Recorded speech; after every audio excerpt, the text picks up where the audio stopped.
Hey guys. Oh, hope I didn't scare you. What's going on? Hi. I hope I didn't scare you. I just wanted to come say hello.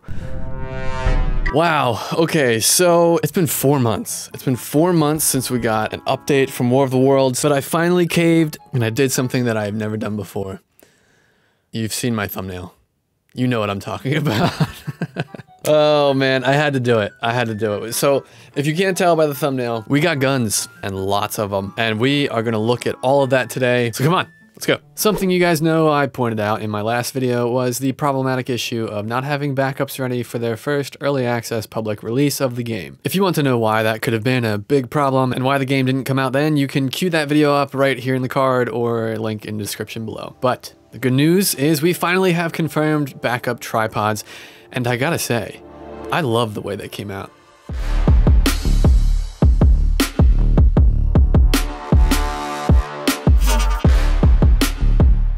I truly wouldn't be mad if these ended up in-game, and perhaps prefer this unique take. It's basically Raft's team, specifically Local and Eld, who conceived and modeled them, putting their mark on this concept while keeping some clear inspirations from everyone's beloved 05 models. The way the back of the head splits and curves up, kind of like a fin, the amount of tubing and overall aquatic vibe really give this thing a more pointed and menacing appearance in my opinion. But one of the coolest changes I wasn't expecting was the relocation of the cages.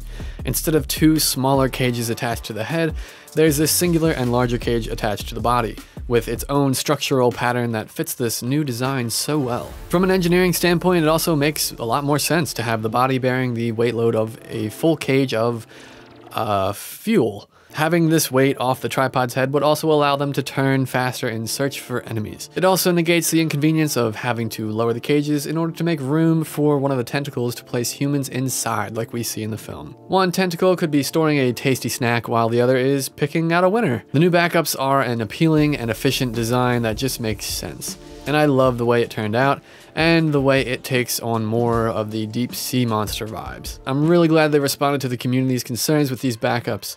Now we can rest assured that even if the 05s get pulled, these badass replacements are ready. I love seeing the creativity and originality from the team. You guys did a great job with these 23s, I think I'm going to start calling them. Whatever happens regarding copyright, Raft told me they will both be available, whether included in the game files or as a mod. So yes, success. More tripods, the merrier. We also get to see a little more of the 05 Uberpod progress, and things are looking good there. And probably the biggest change to the game is that it's now in the Unity high definition render pipeline, and we get to see that for the first time. And damn, does it look a lot better than where it was just a few months ago.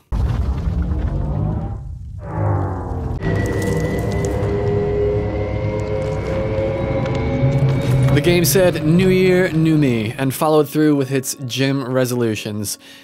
Getting buff. I think we can all agree that this was the right move when considering switching to Unreal Engine. If you aren't aware of that dilemma which came up at the end of last year, be sure to check out the video I referenced earlier for more information on that story, linked below. But the game is looking great and at times really impressive for such a small team. There are a few things that I really want to point out that are specifically looking a lot better than they were. Spotlights. So these spotlights are literally what I was envisioning when I said this. I think it would be really helpful and really dynamic to see more of like a god ray from their snoots, so that like as he's passing this window, there's like this ray coming in and you can kind of see it, you would see it, and maybe you see some like dust particles or something. Even if you're behind a building or something and they like turn the corner, you would like literally see the beam kind of start to move across the pavement to where you are. They used to have this very strange grid pattern inside them. Now they are clean and pretty much perfect looking. Daytime is looking mint now. And by mint, I mean fresh. And by fresh, I mean less stale. And by less stale, here is actually a comparison between where the game started, where it was, and where it is now.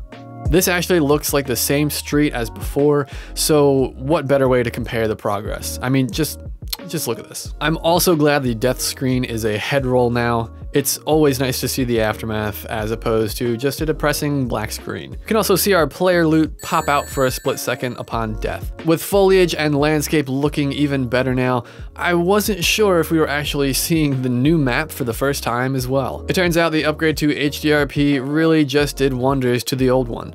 Raph said the new map was put on hold until the game is in early access.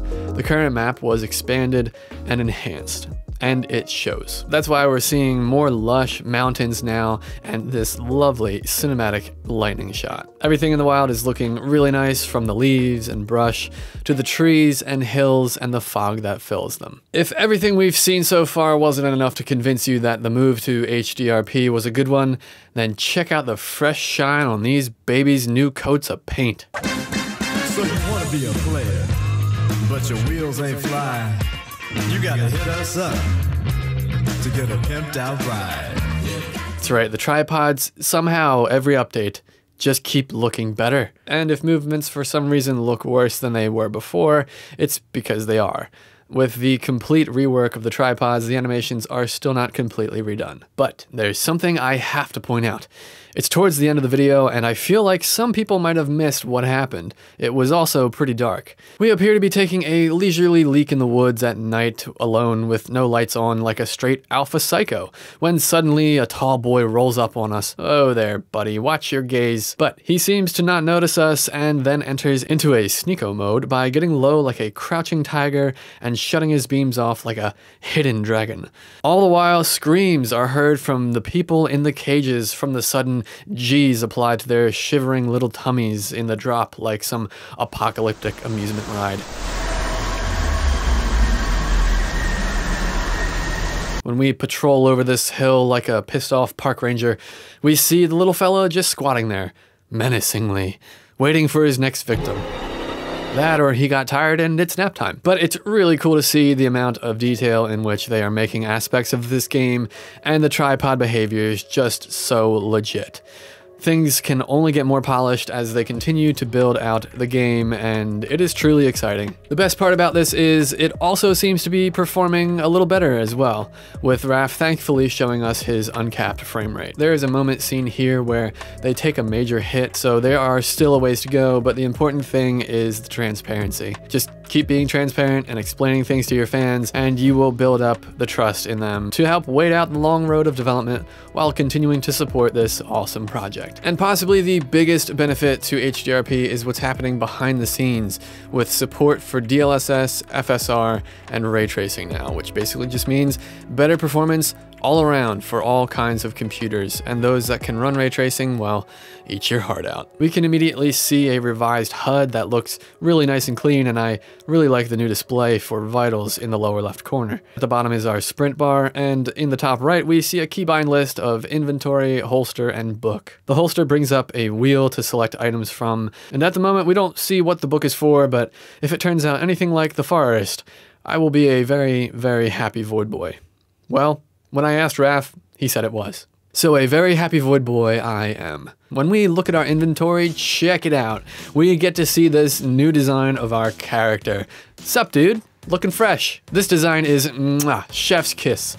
It's easy to understand and looks good, and we can learn a lot from this screenshot. As a quick comparison, here is what it used to look like. On the left we have loot and crafting, in the middle is our backpack, underneath seems to be our equipped item, and on the right is our character and holster. Items have assigned weights now, and our backpack has a max capacity of 25 kilograms, or 55 freedom units. There was talk before that players would have backpacks on their character to indicate loot on them, so hopefully we see that in the future as well. We can dismantle or drop items, and if we look at the top right keybind corner again, we have the ability to auto move, which moves items without needing to drag them, and the ability to split stacks. You'll love to see it. It was something I was hoping for, and I'm so glad they are keeping those little quality of life things in mind for the player. For crafting, we have a clear display of items and their required resources. This, I think, is done a little bit better than the forest, as it's just right up front and easy for you to see. It's unclear what this list is ultimately compiled of,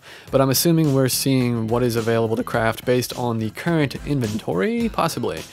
Wish we saw more here, but Raph basically said that it's still very much in the work in progress stage. I was curious whether guns would take up more than one slot, but that doesn't seem to be the case. But of course, they weigh more than other items.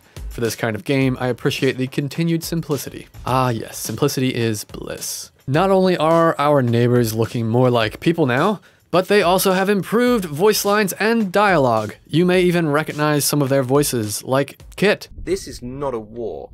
This is an extermination. Another YouTuber who has been diligently covering the game for a long time. I love that he's got the Europe line. Something about it just feels, I don't know, fitting? It's really cool to see this kind of collaboration, and some lines are even direct quotes from the movie. For you nerds out there that know your War of the Worlds stuff, we're getting some solid cries from the tripod cages now too.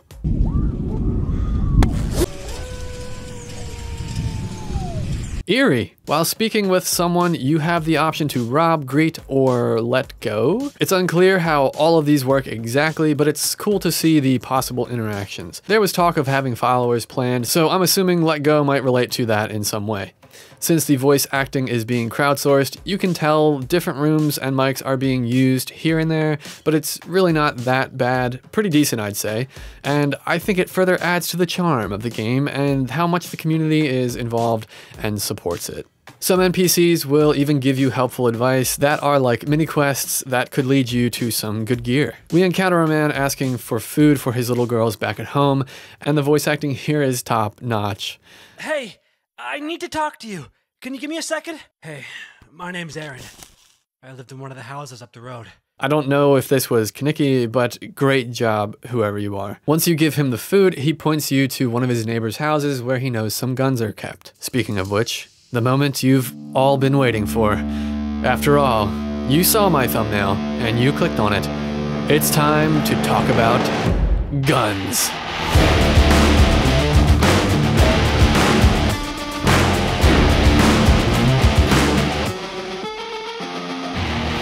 Well, hey guys, so I'm in the middle of editing this right now, and Raph and Kenickie are talking with me behind the scenes. And so Kenickie just messaged me and really quickly wanted me to throw in some horns. So we're gonna look at some exclusive horns we're hearing for the first time right now. So we got horn bass 2.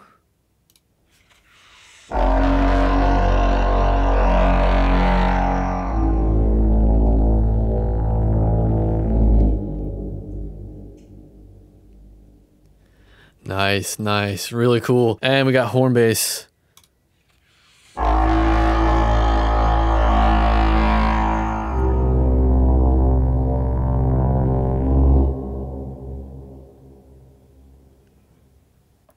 Super cool, super cool. I want to hear that first one again.